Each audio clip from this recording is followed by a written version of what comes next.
నమస్తే, welcome to our channel. ప్రస్తుతం మనతో పాటు ఉన్నారు డాక్టర్ ఎస్ఏ కుమార్ గారు. సో సార్తో మాట్లాడే రోజు మన బోన్స్ కీలవాతం అంటూ ఉంటాం కదా, ఎందుకు అంత వీక్ అయిపోతూ ఉంటాయి.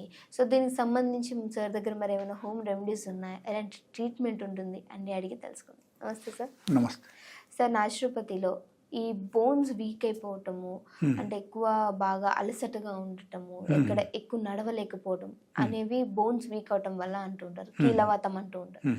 దీని గురించి ఒక ఎక్స్ప్లెనేషన్. యాక్చువల్లీ కీలవాతం ఎలా ఉంది అంటే నార్మల్గా నార్మల్ పబ్లిక్ దృష్టిలో ఎలా ఉంటుందంటే లైక్ మోకాలు నొప్పి అని స్టార్ట్ అవుతాయి. So first they will use some side of pain killer and ఏదో ఒక విధానంగా కొన్ని థెరపీస్ చేయిస్తారు. చేసుకొని తర్వాత వాళ్ళకు తగ్గకపోతే then they will come to doctors. Okay, doctor దగ్గరికి వచ్చేసరికి అక్కడ మేము నార్మల్గా ఏం చూస్తామంటే like it is the what type of pain he's getting. Okay, so అది ఇంపార్టెంట్ అక్కడ.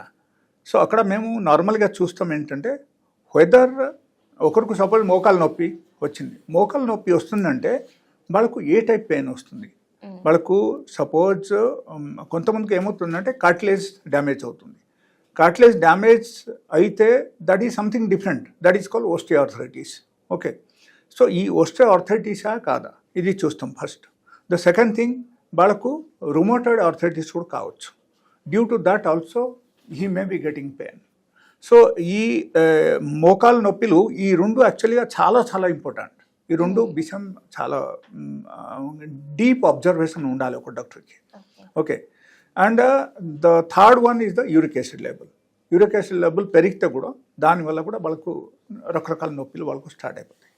And fourth, like if it is something like ladies case ప్రకారంగా మనం తీసుకుంటే వాళ్ళ మెనోపాజ్కి వచ్చేసరికి లైక్ 45 to 55 ఏజ్, ఈ టైప్ ఏజ్కు వచ్చేసరికి వాళ్ళకు ఏమవుతుందంటే due to that hormonal changes in the body వాళ్ళకు కూడా మోకాలు నొప్పి స్టార్ట్ అయిపోతాయి అండ్ సివియర్ పెయిన్ ఉంటుంది. Okay, unbearable pain. అక్కడ మనం చూస్తే వాళ్ళకు స్వెల్లింగ్ ఉండదు, కార్టిలేజ్ కూడా ఓకే ఉంటుంది. ఓకే, బట్ అయినా సరే కూడా వాళ్ళకు నొప్పి ఉంటాయి అక్కడ. Okay, because generally I have seen in the x ray the cartilage is all right, there is no damage in the cartilage. Okay, even rheumatoid factor మనం చేస్తే, ఆర్ఐ ఫ్యాక్టర్ మనం చూస్తే అది కూడా normal. Okay, but they are getting pain. So ఇక్కడ ఏమవుతుందంటే depending upon the age, depending upon the person, like whether they are gents or ladies, and దాన్ని బట్టి మేము డిసిషన్ తీసుకున్నాం వాళ్ళకు ఏ టైప్ ప్రాబ్లమ్స్ ఉంది అని. అండ్ నార్మల్గా యాక్చువల్లీ ఇన్ జనరల్ మనం చెప్తే అక్కడ దెర్ ఆర్ 2 థింగ్స్. ఎక్కువ కేసెస్ నా దగ్గరికి వచ్చిన కేసెస్ ఏంటంటే రుమోటాయిడ్ ఆర్థరైటిస్ అండ్ ఓస్టియోఆర్థరైటిస్. అంటే ఓస్టియోఆర్థరైటిస్ అంటే ఒక ఏజ్ వచ్చిన తర్వాత లెటస్ సే అరౌండ్ 50+ వచ్చేసారు ఒక వ్యక్తి. 50+ వచ్చిన తర్వాత వాళ్ళకు ఖచ్చితంగా ఏమవుతుందంటే వాళ్ళకు కార్టిలేజ్ డ్యామేజ్ అవ్వడం అవకాశం ఉంది. సో కార్టిలేజ్ డ్యామేజ్ అయితే అక్కడ వచ్చే పెయిన్ ఎట్లా ఉంటుంది అంటే like rupture pain in the knee joint. Okay, so ఒక బోన్ ఇంకొక బోన్కు తగులుతాయి మనకు. సో అప్పుడు ఏమవుతుందంటే మనకు నార్మల్గా వాకింగ్ చేసినప్పుడు మనకు నొప్పి స్టార్ట్ అయిపోతాయి. ఆ కార్టిలేజ్కు మళ్ళీ సాఫ్టెనింగ్ చేయడానికి we give some set of medication, some set of therapy is there. And ఆ మెడిసిన్స్ వాళ్ళు వాడేసరికి వాళ్ళకి ఏమవుతుందంటే అది అన్నీ వాళ్ళకు రికవర్ అయిపోతాయి, వాళ్ళకు పెయిన్ ఉండవు. Okay, so that is one process. And ఒకరికి సివియర్ పెయిన్ ఉంది, చాలా సివియర్ పెయిన్ ఉంది, అండ్ ఆ సివియర్ పెయిన్ వాళ్ళ లేవలేకపోతున్నారు, నడవలేకపోతున్నారు, అండ్ సొంత పని చేయడానికి వాళ్ళకు కష్టం అయిపోతుంది. ఆ టైపు ప్రాబ్లమ్స్ ఇన్ కేస్ ఉంది అంటే అప్పుడు it's very very very difficult for survival. వాళ్ళ స్వయంగా ఎక్కడికి వెళ్ళలేదు, ఏం చేయలేదు. So they will depend upon somebody and life will become miserable. Okay, so ఆ టైప్ అయిపోతాయి. అప్పుడు ఏమవుతుందంటే there are requirement of sudden test is required. అక్కడ మేము అప్పుడు ఏం చేస్తామంటే బ్లడ్ టెస్ట్ చేసి వాళ్ళకు చూస్తాము. యాక్చువల్లీ సిఆర్పి లెవెల్ చూస్తాం, ఆ తర్వాత ఆర్ఐ ఫ్యాక్టర్ చూస్తాం, అండ్ యూరిక్ యాసిడ్ లెవెల్ చూస్తాం. ఇది అన్నీ చూస్తే మనకు క్లియర్ కట్ తెలిసిపోతుంది వాళ్ళకు ప్రాబ్లం ఏముంది అని. So accordingly again we start giving medicines. So కొన్ని మెడిసిన్స్ వాళ్ళు తీసుకుంటే వాళ్ళకి కనీసం సర్వైవల్ అయ్యేప్పుడు వరకు వాళ్ళ మెడిసిన్స్ అయినా వాడాలి.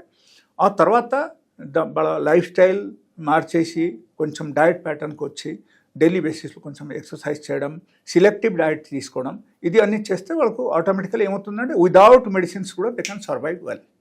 Okay, so this is the total scenario of the RA factor positive.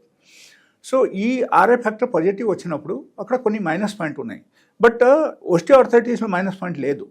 ఎందుకంటే అక్కడ కార్టిలేజ్ ఓన్లీ డ్యామేజ్ అవుతుంది, అండ్ దానివల్ల మనకు బ్లడ్కు రిలేటెడ్ డిజీజ్ అది కాదు. ఓకే, కాబట్టి అక్కడ ఏమవుతుందంటే there is no problem for organ attack. But ఎక్కడ ఇట్స్ నాట్ లైక్ దట్. ఇక్కడ ఏమవుతుందంటే like if you are having any sort of like rheumatoid arthritis, otherwise arthritis may be there, otherwise your uric acid level is very very high, ఎట్లా అనుకుంటే అక్కడ ఖచ్చితంగా ఏమవుతుందంటే like your organ will be damage. Okay, even CRP level ఎక్కువ ఉన్నా సరే, లేకపోతే మీకు యూరిక్ యాసిడ్ లెవెల్ ఎక్కువ ఉన్నా, లేకపోతే ఆర్ఏ ఫ్యాక్టర్ పాజిటివ్ వచ్చినా, ఇది అన్నీ ఇన్ కేస్ ఈ మూడు నుంచి ఏదో ఒకటి మీకు ఎక్కువ చూపించిందంటే that means you are in the danger states అని అనుకోవాలి. So immediately you have to take care. But ఇప్పుడు జనాలు ఏం చేస్తున్నారంటే like they are immediately rushing to the orthopaedic surgeon, otherwise like specialised doctors. Specialised doctor దగ్గరికి వెళ్తే వాళ్ళకి చేసేది ఏముంది అక్కడ? Actually what they are doing is to control the pain. Initially they give some sort of pain killer along with some antibiotic, ఇది అన్నీ ఇచ్చేసి కొన్ని రోజు వరకు వాళ్ళు మేనేజ్ చేస్తారు. ఓకే, తర్వాత they will be force to use steroid medications. Steroids ఒక్కసారి మీరు వాడడం మొదలుపెట్టారంటే then you'll become worst day by day.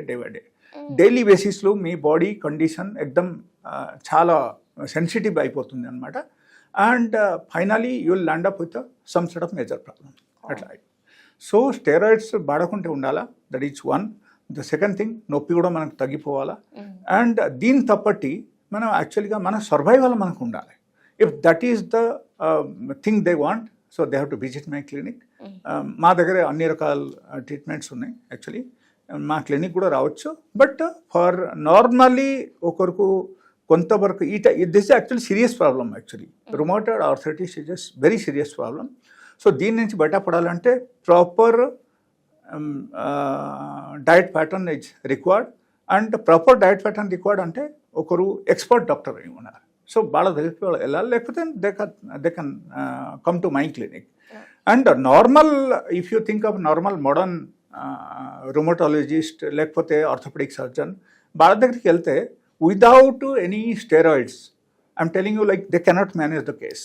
So they will be force to use that steroids. లేకపోతే వాళ్ళ డైట్ ప్యాటర్న్ ద్వారా వాళ్ళకి చెప్పడం ఏంటంటే it is not curable, but I will say it will be cure. ఇది ఏంటంటే ఒకరు ఇన్ కేస్ ఛాలెంజ్ తీసుకుంటే అప్పుడు మాత్రం ఒకరు దగ్గరికి రావచ్చు.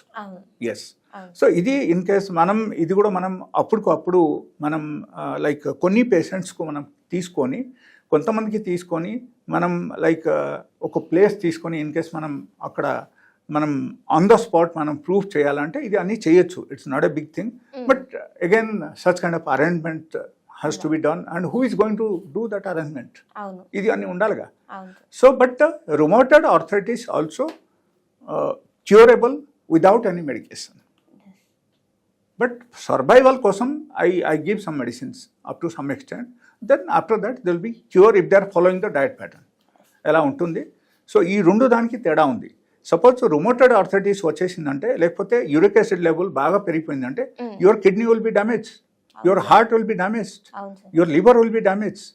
So ఇది అన్నీ మీకు పాడవడం అవకాశం ఉంది. And suddenly what happens, like digestive system will become slow and you will have loss of appetite. రకరకాల ప్రాబ్లమ్స్ మీకు స్టార్ట్ అయిపోతాయి.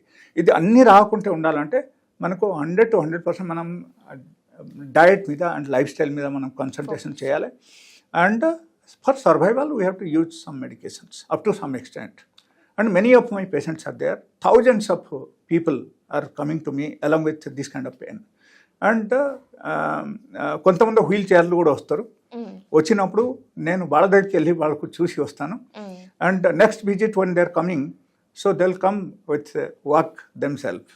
ఓకే, వాళ్ళే సొంతంగా నడిచి వస్తారు అనమాట. So that is the case generally I deal.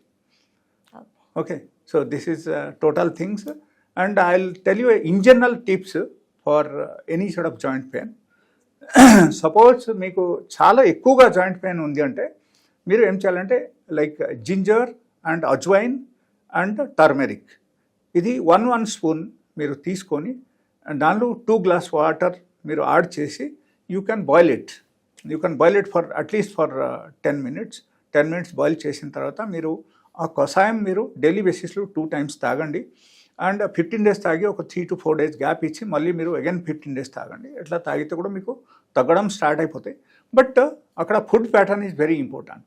Food pattern important in the sense మనకు glucose intake మనం తగ్గించాలి, ఓకే, ఫైబర్ ఇంటేక్ పెంచాలి, ప్రోటీన్ ఇంటేక్ మనం పెంచాలి. అక్కడ పెంచితేనే అప్పుడు మాత్రం వాళ్ళకు అగైన్ అన్ని విధానంగా వాళ్ళకు బాగానే ఉంటుంది. అండ్ ఆ టైపు అడ్వైస్ కావాలంటే they can visit to any of the ayurvedic doctor, otherwise even they can come to my clinic also, and my number is there in the Google also. They can search, they will get the complete map of my clinic and my number and complete details of my clinic. Okay, yeah, thank you.